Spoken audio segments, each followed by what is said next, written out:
Yeah, Chris, it's not a surprise that these cases can't go forward when Donald Trump takes office. What's interesting here is that the DOJ is moving to end them even before he takes office, citing the long-standing DOJ policy that sitting presidents can't be prosecuted.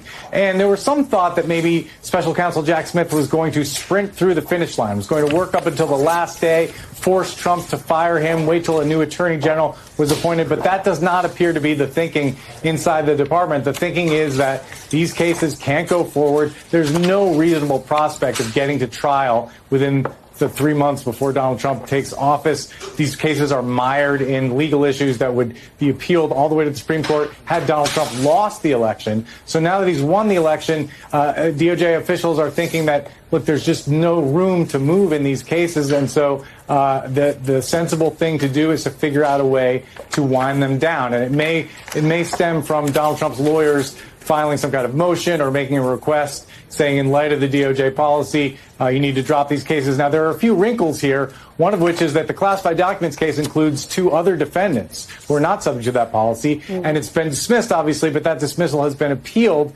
And the DOJ considers that ruling to be very bad law that it would like to be overturned. So that appeal may continue in some form.